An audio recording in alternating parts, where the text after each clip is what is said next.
ഒരു 7-9 വർഷമായിട്ട് ഇങ്ങനെ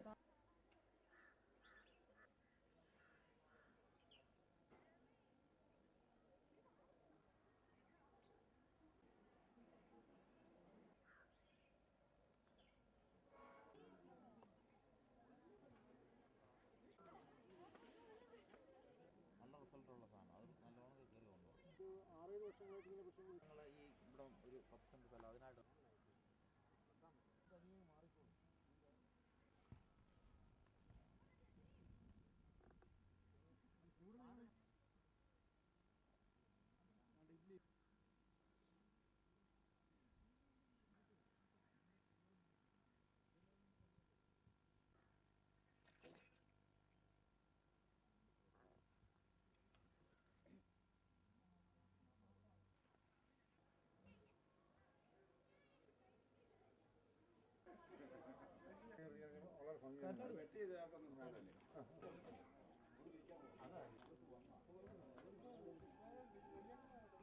കൂടുണ്ട്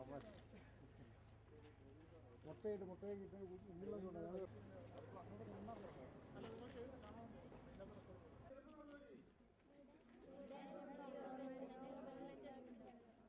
ഇവിടെ എന്തോ പ്രവർത്തനങ്ങൾ നിങ്ങൾ ഈ കൊല്ലം നടന്നു?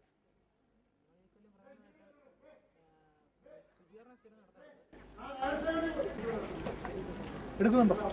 സ്വീകരണ പ്രവർത്തനം സ്ഥിരമായിട്ട് നടത്താറുണ്ട്. പിന്നെ ഫോറസ്റ്റ് ഡിപ്പാർട്ട്മെൻറ്റ് കുറേ മരത്തൈകളൊക്കെ തന്നിട്ടുണ്ട്. അത് ഞങ്ങളുടെ സ്കൂൾ കോമ്പൗണ്ട് ഫുൾ നട്ടിട്ടുണ്ട്. അതിൻ്റെ കൂടെ ഞങ്ങളുടെ വീടുകളിലെല്ലാം നട്ട് ഇവിടെ എല്ലാം നടത്തിയിട്ടുണ്ട്. പിന്നെ ഓസോൺ ദിനത്തിൻ്റെ ഭാഗമായിട്ട് ഇവിടെ സൈക്കിൾ റാലി നടത്തിയിട്ടുണ്ട്. യുദ്ധത്തിൻ്റെ പോസ്റ്റർ പ്രദർശനം ഇവിടെ എല്ലാം നടത്തിയിട്ടുണ്ട്. കൂട്ടാറ, കരുണാപുരം, കമ്പംപെട്ട എല്ലായിടത്തും പോസ്റ്റർ പ്രദർശനം. ചന്ദനവയമ്പ്, മഹാഗണി, പതിമുഖം,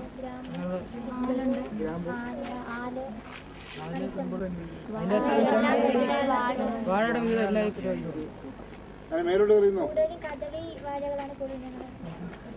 പ്ലാസ്റ്റിക്കിനെതിരെ നിങ്ങളല്ലോ പ്രവർത്തനം? സർവേ നടത്തിയിട്ടുണ്ടായിരുന്നു. പ്ലാസ്റ്റിക്കിന്റെ ഉപയോഗം പ്രധാനമായിട്ട് കുറയ്ക്കണമെന്നുള്ള രീതിയിൽ കത്തിക്കുമ്പോഴുണ്ടാകുന്ന വാതകം ദോഷകരമാണ്. അത് മനുഷ്യന് പലതരത്തിലുള്ള ദോഷമുണ്ട്. അപ്പോൾ അതിനെക്കുറിച്ചാണ് ബോധവൽക്കരിക്കുകയും ചെയ്തിട്ടുണ്ട്. പ്ലാസ്റ്റിക് ഉപയോഗം കുറയ്ക്കാനുള്ള എന്തെങ്കിലും പ്രവർത്തനങ്ങൾ പേപ്പർ ബാഗ് ഇവിടെ കടകളിലൊക്കെ മറ്റും കൊടുക്കാൻ ശ്രമിക്കുന്നുണ്ട്. ആദ്യമായിട്ട് പിന്നെ നമ്മുടെ ഈ അതിർത്തി ഗ്രാമ ഇവിടെ ഈ കമ്പംപെട്ടിന് ഇഷ്ടംപോണക്കിന് ഈ എൻഡോസൾഫാൻ കടത്തിക്കൊണ്ട് വരുന്നുണ്ട്. അതിന് ഞങ്ങൾ ഉപവാസം അവിടെ സംഘടിപ്പിക്കുകയുണ്ടായി. അപ്പോൾ അധികാരിയിൽ നിന്ന് കൂടുതലായിട്ട് അധികാരിയിൽ നിന്ന് നല്ല ഇത് ഉണ്ടായിട്ടുണ്ട്. അപ്പോൾ അന്ന് അവിടെ വന്ന് നല്ലപോലെ ചെക്ക് ചെയ്യുകയും ഒക്കെ ചെയ്യുകയൊക്കെ ചെയ്തിട്ടുണ്ട്. റോയി സാറ് നമുക്ക് കൂടുതലായിട്ട് ഇത് തന്നിട്ടുണ്ട്.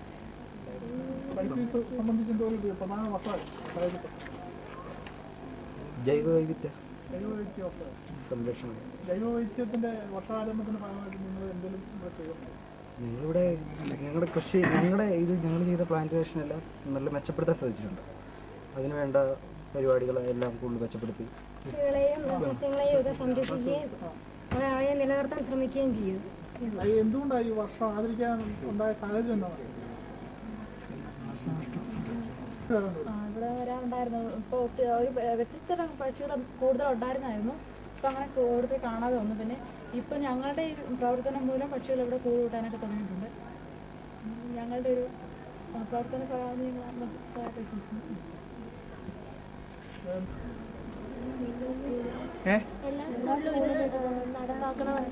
എല്ലാ സ്കൂളിലും നടപ്പാക്കുന്നുണ്ട്. നിങ്ങളുടെ സ്കൂളിൽ ഇനി പുതിയ പ്രോജക്റ്റുകളെല്ലാം കുറേ പേരൊക്കെ ഞങ്ങളുടെ ഇതിലേക്ക് വന്നു. പിന്നെ കുറേ സമയങ്ങൾ വേസ്റ്റായി കളഞ്ഞ സമയങ്ങൾക്ക് വേണ്ടി പ്രവർത്തിക്കാൻ തുടങ്ങി. ഈ ആരണ്യ എക്കോ ക്ലബിന്റെ പ്രവർത്തനം എങ്ങനെയാണ് ഇവിടെ? എന്തോ നിങ്ങൾ പറഞ്ഞിരുന്നു, നിങ്ങൾ മെമ്പേഴ്സിനെ എങ്ങനെ അംഗമാക്കുന്നത്? ആഴ്ചയിൽ നമ്മളിവിടെ യോഗം ചേരാറുണ്ട്. അതിനെക്കുറിച്ച് നേരത്തെ നടന്ന പ്രവർത്തനങ്ങളുള്ള അവലോകനവും നടത്താറുണ്ട്. ഇനി നടത്താനുള്ള പ്രവർത്തനങ്ങളെക്കുറിച്ച് കൂടുതലായിട്ട് ചർച്ച നടത്തുകയും പുതിയ ഓരോരുത്തരെയും അഭിപ്രായം സ്വീകരിച്ച് അതിനനുസരിച്ച് നമ്മൾ പ്രവർത്തിക്കുകയും ചെയ്തിട്ടുണ്ട്. പ്രധാനമായിട്ട് ഈ വന സംരക്ഷിക്കേണ്ട ആവശ്യത്തെക്കുറിച്ച് കൂടുതലായിട്ട് വനത്തെ കൂടുതലായിട്ട് അടുത്തറിയാനൊക്കെ സാധിച്ചിട്ടുണ്ട്.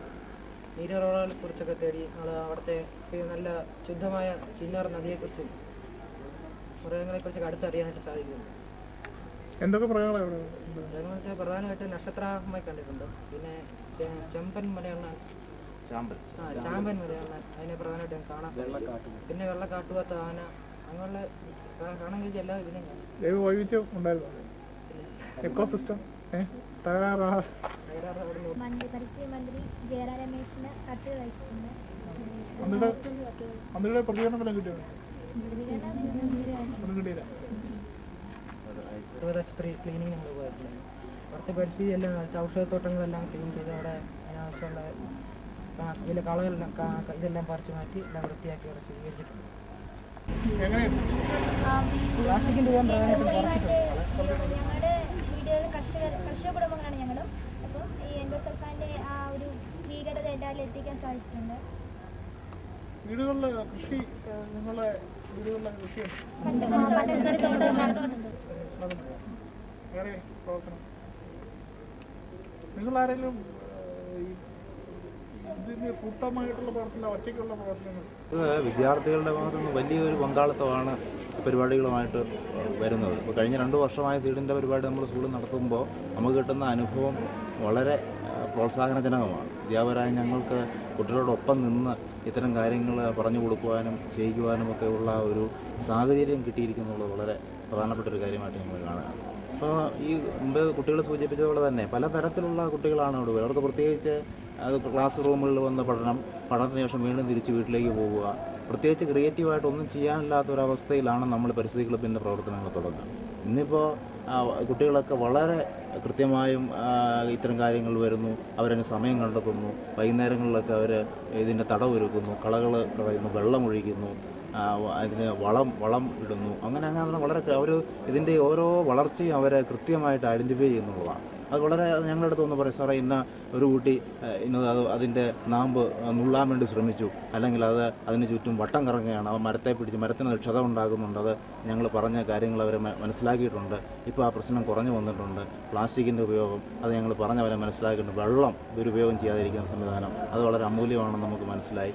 അങ്ങനെ അവർ വളരെ ഒരു വലിയൊരു ആനന്ദം, അല്ലെങ്കിൽ അത് അവർ ശരിക്കും ഒരു പ്രകൃതിയോട് ഇണങ്ങി ജീവിക്കാനുള്ള ഒരു പ്രവണത കുട്ടികൾ കാണുന്നു. കുറേയധികം കാര്യങ്ങൾ പരിസ്ഥിതി ക്ലബ്ബ് സ്കൂളുമായി സംയുക്തമായിട്ട് നമ്മൾ നടത്തിയിട്ടുണ്ട്. ഹിരോഷിമ ദിനത്തിൻ്റെ അന്ന് നടത്തിയ സമാധാന സന്ദേശ റാലി മാതൃഭൂമിയൊക്കെ വലിയ പ്രാധാന്യത്തോടുകൂടി അത് റിപ്പോർട്ട് ചെയ്തിരുന്നു. 51 സൈക്കിളുമായി നമ്മുടെ വോളണ്ടിയർമാർ 3 കിലോമീറ്റർ ദൂരം കമ്പംമുട്ട് വരെ പോയിരുന്നു. എല്ലാ പ്രദേശത്തും യുദ്ധവിരുദ്ധ സമാധാന സന്ദേശ പോസ്റ്ററുകളെല്ലാം പതിച്ച് നാട്ടുകാരുടെ എല്ലാം ശ്രദ്ധ ആകർഷിക്കുന്ന വിധത്തിലുള്ള ഒരു പരിപാടിയായിരുന്നു സമാധാന സന്ദേശ സൈക്കിൾ റാലി. അതിനുശേഷം പിന്നെ സ്കൂളിൽ ഇത്തരത്തിലുള്ള ഹരിതവൽക്കരണ പ്രവർത്തനങ്ങൾ അതെല്ലാം വളരെ റെഗുലറായി കൃത്യമായി നടന്നു. അത് മാത്രമല്ല എല്ലാ വെള്ളിയാഴ്ചയും ക്ലബിൻ്റെ മീറ്റിംഗാണ്. സീഡ് അംഗങ്ങൾ എല്ലാവരും ഒത്തുചേർന്ന് അവർ ചർച്ച ചെയ്ത് കാര്യങ്ങളൊക്കെ തീരുമാനമെടുത്ത് പുതിയ കാര്യങ്ങൾ നമ്മൾ പ്ലാസ്റ്റിക്കിനെതിരെ ഇപ്പോൾ ഈ കടലാസ് കൊണ്ടുള്ള കവറുകളൊക്കെ ഉണ്ടാക്കി നമ്മൾ കടകളിലൊക്കെ കൊടുത്ത് അപ്പോൾ അത്തരത്തിലൊക്കെ ആളുകളൊക്കെ നമ്മുടെ സ്കൂളിനെ പറ്റി സജീവമായിട്ട് ഇവിടെ ഒരു ക്ലബ്ബ് പ്രവർത്തിക്കുന്നുണ്ട്, അല്ലെങ്കിൽ പരിസ്ഥിതി സംരക്ഷണം അവരത് ഒരു കർത്തവ്യമായിട്ട് ചെയ്യുന്നു, അതിനകത്ത് ആത്മാർത്ഥമായിട്ടുള്ള പ്രവർത്തനങ്ങളാണ് എന്നൊക്കെ ആളുകളുടെ ഭാഗത്തു നിന്നൊക്കെ വലിയൊരു സഹകരണം വരുന്നുണ്ട്. പിന്നെ ഇതിനകത്ത് നമ്മളിപ്പം സീഡിൻ്റെ തന്നെ ഒരു പരിപാടി എന്നുള്ള നിലയ്ക്കാണല്ലോ നമ്മൾ എൻഡോസൾഫാനെതിരെയുള്ള പ്രചാരണ പരിപാടി തുടങ്ങിയത്. അപ്പോൾ ഇടുക്കി ജില്ലയിൽ തന്നെ എനിക്ക് തോന്നുന്നു ഇത്രയധികം ഒരു പബ്ലിസിറ്റി കിട്ടിയ, അല്ലെങ്കിൽ ബഹുജന ശ്രദ്ധ ആകർഷിച്ച ഒരു പരിപാടി നടന്നെന്ന് എനിക്ക് തോന്നുന്നില്ല. ചെറിയ ഒരു പരിപാടിയായിട്ട് നമ്മൾ തുടങ്ങിയെങ്കിലും 5 മുതൽ 12 വരെ ക്ലാസ്സിലെ കുട്ടികളെ കൊണ്ട് ഈ പ്രദേശത്ത് കമ്മട്ട് കരുണാപുരം പാതയോരത്ത് ചങ്ങല സൃഷ്ടിച്ച് അത് വളരെ അച്ചടക്കത്തോടുകൂടി കുട്ടികൾ അത് വളരെ കൃത്യമായി പങ്കെടുത്ത് അതിനകത്ത് അവരുടെ പ്രതിജ്ഞ ഏഷ്യാനെറ്റ് ന്യൂസിലും മനോരമ ചാനലിലും ഒക്കെ വളരെ ഹൈലൈറ്റ് ചെയ്ത് കുട്ടികൾ ആ ഒരു പ്രതിജ്ഞ ചൊല്ലുന്ന ആ ഒരു ആത്മാവിൽ ഉൾക്കൊണ്ടുകൊണ്ടുള്ള ആ ഒരു പ്രതിജ്ഞ ചൊല്ലുന്നത് വളരെ ഹൈലൈറ്റ് ചെയ്ത് കാണിച്ചു. പ്രധാനപ്പെട്ട എല്ലാ ദേശീയ മാധ്യമങ്ങളിലും ചാനലുകളിലും അത് വളരെ പ്രധാനമായിട്ട് വാർത്ത വന്നു. അതിനുശേഷം ഞങ്ങളൊരു 3 ഘട്ടങ്ങളായിട്ടുള്ള സമരപരിപാടി നടത്തി. രണ്ടാമത് കമ്മട്ട് ചെക്ക് പോസ്റ്റിൽ കുട്ടികൾ സൂചിപ്പിച്ചു 151 കുട്ടികളെയും കൊണ്ട് രാവിലെ 9 മണി മുതൽ വൈകുന്നേരം 4 മണി വരെയാണ് ഒരു തുള്ളി വെള്ളം പോലും കുടിക്കാതെ കുട്ടികൾ നിരാഹാരം വരുന്നത്. അത് വളരെ ആളുകളെല്ലാം എല്ലാ വിധത്തിലുള്ള ആളുകൾ, രാഷ്ട്രീയ പാർട്ടിയുടെ ആളുകൾ, ബഹുജനങ്ങൾ, തൊഴിലാളികൾ എല്ലാവരും പന്തലിൽ വരികയും ഞങ്ങളുടെ കുട്ടികൾക്ക് അഭിവാദ്യം അർപ്പിക്കുകയും സാമ്പത്തിക സഹായം സംഭാവനകളടക്കം കൊടുത്തുകൊണ്ട് അതൊരു വലിയ. അപ്പം ഞങ്ങൾ സമരം പ്രഖ്യാപിച്ചതിന് തൊട്ട് തലേ ദിവസം തന്നെ കൃഷിമന്ത്രി പ്രത്യേക നിർദ്ദേശം കൊടുത്ത് കൃഷി ഓഫീസർമാരുടെ ഒരു സ്ക്വാഡ് കർശനമായ പരിശോധന തലേ ദിവസം ഏഷ്യാനെറ്റിലെ വാർത്തയൊക്കെ വന്നു. പൊതുജനാരോഗ്യ സംരക്ഷണമൊക്കെ ആയിട്ട് ബന്ധപ്പെട്ടിട്ട് നമ്മൾ തേർഡ് ക്യാമ്പ് ഗവൺമെൻറ് ആശുപത്രി നമ്മൾ ക്ലീൻ ചെയ്തു. ആ ഡോക്ടർമാർ വളരെ സന്തോഷം. കാരണം ഇത്രയധികം ആത്മാർത്ഥമായിട്ട് കുട്ടികൾ വന്ന് അത് രാവിലെ മുതൽ 4 മണി വരെയുള്ള സമയത്ത് വളരെ അർപ്പണ മനോഭാവത്തോട് കുട്ടികൾ ആ ജോലി ചെയ്തു. അത് ആ ഡോക്ടറൊക്കെ പ്രത്യേകം ഞങ്ങൾ അഭിനന്ദിക്കുകയുണ്ടായി. നല്ലൊരു ജോലിയായിരുന്നു അത്. ആ പരിസരം മുഴുവൻ വൃത്തിയാക്കി, അതുപോലെ ആയുർവേദ സസ്യങ്ങളുടെ തടവെല്ലാം ഒരുക്കി, ഓടയെല്ലാം ക്ലീൻ ചെയ്ത് പേഷ്യൻസും എല്ലാമായിട്ട് സംസാരിച്ച് ഡോക്ടർമാരെ കുട്ടികൾക്ക് പ്രത്യേക ക്ലാസ് വെക്കുകയുണ്ട്. ആയുർവേദ സസ്യങ്ങൾ പ്രാധാന്യത്തെപ്പറ്റിയും അപൂർവങ്ങളായ ആയുർവേദ സസ്യങ്ങളെ പറ്റിയും കുട്ടികൾക്കും അത് വളരെ പ്രയോജനപ്രദമായിരുന്നു. അങ്ങനെ തേർഡ് ക്യാമ്പ് അവിടെ ഞങ്ങൾ ആ പ്രദേശമൊക്കെ ഒത്തിരി ആളുകൾ ഞങ്ങളോട് വന്ന് സംബന്ധിച്ചു, എന്താണ് പരിപാടി എന്ന് ചോദിച്ചു. നമ്മളിങ്ങനെ മാതൃഭൂമി സീഡും അതുപോലെ സ്കൂളും ഒക്കെ നടത്തുന്ന ഇവരുടെ ഭാഗമായിട്ടാണെന്ന് പറഞ്ഞു. ഇത്തരത്തിലൊക്കെ ഒത്തിരി കാര്യങ്ങൾ നമ്മൾ ചെയ്യുന്നുണ്ട്. പിന്നെ പ്ലാസ്റ്റിക് ഉപയോഗത്തിനെതിരെയുള്ള ആളുകളെ ബോധവൽക്കരിക്കുന്ന ഭാഗമായി തിരഞ്ഞെടുക്കപ്പെട്ട ഭാഗത്തു നിന്ന് കുട്ടികൾക്ക് ക്വസ്റ്റ്യനെയർ കൊടുത്തുകൊണ്ട് സർവേ ഒക്കെ നടത്തി അതിൻ്റെ ഒരു റിപ്പോർട്ട് ഒക്കെ നമ്മൾ കൺസൾട്ട് ചെയ്ത് വെച്ചിട്ടുണ്ട്. അപ്പം അതിൽ നിന്നും കുറച്ച് കാര്യങ്ങൾ കുട്ടികൾ ഈ ആളുകളുടെ നാട്ടുകാരുടെ അടുത്ത് പറഞ്ഞ് പ്ലാസ്റ്റിക് കത്തുമ്പോൾ ഉണ്ടാകുന്ന വാതകങ്ങളെ സംബന്ധിച്ച് പല ആളുകൾക്ക് അജ്ഞത കൊണ്ടാണ് ഇങ്ങനെയുള്ള കാര്യങ്ങളൊക്കെ ചെയ്യുന്നത്. സീഡ് മെച്ചപ്പെടുത്താൻ തീർച്ചയായിട്ടും ഇപ്പോൾ ഈ പരിപാടി വരും വർഷങ്ങളിലും കാണുമെന്ന് ഞങ്ങൾ പ്രതീക്ഷിക്കുന്നു. അപ്പോൾ 2 വർഷമായിട്ട് നടക്കും. ഇപ്പം ഓരോ വർഷം കഴിയുമ്പോഴും വളരെ കഴിഞ്ഞ വർഷത്തെ ഒരവസ്ഥയല്ല ഞങ്ങൾക്ക് ഉള്ളത്. കഴിഞ്ഞ വർഷം ഞങ്ങൾ കുറേയധികം പരിപാടികൾ നടത്തിയിരുന്നുവെങ്കിൽ പോലും അതിനൊരു പൂർണ്ണമായിട്ടൊരു പെർഫെക്ഷൻ കൊടുക്കാൻ കഴിഞ്ഞിരുന്നു. പക്ഷേ ഈ വർഷം കുറച്ചുകൂടെ ഞങ്ങൾക്ക് മെച്ചപ്പെട്ട രീതിയിൽ കാര്യങ്ങൾ ചെയ്യാൻ കഴിഞ്ഞു. വരും വർഷങ്ങളിൽ ഇത്തരം പ്രോഗ്രാമുകളുണ്ടെങ്കിൽ തീർച്ചയായിട്ടും സജീവമായിട്ട് നമുക്ക് ചെയ്യാൻ പറ്റും. കൂടുതൽ കുട്ടികളെ അതിനകത്ത് പങ്കെടുപ്പിക്കാൻ പറ്റും. എല്ലാ കുട്ടികളിലേക്ക് ഈ ഒരു സന്ദേശം എത്തിക്കാൻ കഴിയും. അതിന് മാതൃഭൂമി ചെയ്യുന്ന ഈ ഒരു സേവനം അത് വലിയ ഒരു കാര്യമായിട്ട് തന്നെ നമ്മളത് കാണുകയാണ്. എന്തെല്ലാം കാര്യങ്ങൾ പറയുന്നു, അല്ലെങ്കിൽ പത്രത്തിൻ്റെ സർക്കുലേഷനായിട്ട് ബന്ധപ്പെട്ടാണെന്നൊക്കെ പറയുന്നു എങ്കിൽ പോലും എന്തുമായിക്കോട്ടെ ഇതൊരു മഹത്തായ ഒരു കാര്യമായിട്ട് തന്നെയാണ് ഞങ്ങൾ സ്കൂളുകാർ അല്ലെങ്കിൽ വിദ്യാർത്ഥി സമൂഹം, അധ്യാപക സമൂഹമൊക്കെ ഇതിനെ കാണുന്നത്. അപ്പോൾ കൂടുതൽ മെച്ചപ്പെട്ട കാര്യം ഇപ്പോൾ 7ാം ക്ലാസ് മുതലുള്ള കുട്ടികളെ ഉൾക്കൊള്ളിച്ചിട്ടുണ്ട്. അത് വളരെ നല്ല കാര്യമാണ്. അപ്പോൾ കൂടുതൽ പരിശീലന പരിപാടികൾ ചെയ്യാനൊക്കെ വളരെ ശ്രദ്ധ വെള്ളമൊഴിക്കലും പിന്നെ ചപ്പയോറുകളൊന്നും ഇടാറില്ല. അവരെല്ലാം ഇതിനകത്ത് തന്നെ കൊണ്ടുപോയി പരിസരം കിട്ടുന്നത് ശുചിയാക്കണം എന്ന കാര്യത്തിൽ നല്ല ശ്രദ്ധയാണ്. പ്ലാസ്റ്റിക് കവറിൻ്റെ കാര്യത്തിൽ പ്രത്യേകിച്ചും അത് ഇട്ടാലും തന്നെ അവർ വേഗം വന്ന് എടുത്തോണ്ട് വൃക്ഷങ്ങൾ സംരക്ഷിക്കുന്ന പ്രവർത്തനങ്ങൾ വൃക്ഷങ്ങൾ സംരക്ഷിക്കുന്ന പ്രാധാന്യത്തെക്കുറിച്ച് കുട്ടികൾ ബോധവാന്മാരാണ്. അവർ തന്നെ ഈ വൃക്ഷങ്ങളെ കളക്ട് ചെയ്തുകൊണ്ടുവന്ന് ക്യാമ്പസുകളിലൊക്കെ നടുകയും അതിനെ സംരക്ഷിക്കുകയും വളവും വെള്ളമൊക്കെ യഥാസമയം കൊടുക്കുകയൊക്കെ ചെയ്യുന്നുണ്ട്. പിന്നെ ടീച്ചർ പറഞ്ഞതുപോലെ പ്ലാസ്റ്റിക് ഈ ഇവിടെ വലിച്ച് എറിയാതെ അത് പ്രത്യേക കുഴികളിൽ നിക്ഷേപിക്കുന്നുണ്ട്. എവിടെ ഒരു പ്ലാസ്റ്റിക് വന്നാലും എല്ലാം കൊണ്ടിടുന്നുണ്ട്. 5ാം ക്ലാസ്സിലെ പിള്ളേർ മുതൽ 12 വരെ ഒരേപോലെ വിദ്യാർത്ഥികൾ വീടുകളിലേക്ക് വരുന്നുണ്ട് സന്ദേശം. അവർ നല്ല ബോധവാന്മാരാണ്. അത് എൻഡോസൾഫാൻ വരും. ഞങ്ങളിവിടെ ചങ്ങലയൊക്കെ ഈ സ്കൂളിലെ പിള്ളേരെ ഈ ഭരണകൂടങ്ങളിലും അമ്മമ്മയുടെ ഒരു കുട്ടികളുടെ ചങ്ങല ഞങ്ങൾ അധ്യാപകരെല്ലാം കാർഷിക പ്രവർത്തനങ്ങളാണ്. വാഴകൃഷി, വാഴകൃഷി സ്കൂളിലോട്ട് പരിസരത്ത് തന്നെ ചെയ്തിട്ടുണ്ട്, കാണാവുന്നതാണ്. അതുപോലെ കുട്ടികൾ വളരെ ക്ലാസ് കഴിഞ്ഞിട്ടുള്ള സമയങ്ങളിലാണ് ഇവ ചെയ്യാറുള്ളത്. വളരെ താല്പര്യപൂർവ്വം എല്ലാ കുട്ടികളും ഇതിലെ അംഗങ്ങളായ എല്ലാവരും തന്നെ കളിക്കാനും ഒക്കെ നല്ല അവരവരുടെ വീടുകളിൽ തന്നെ കൊണ്ടുവരുന്നതും ജൈവ വളങ്ങളൊക്കെ കൊണ്ടുവന്ന് സംരക്ഷിക്കുന്നു.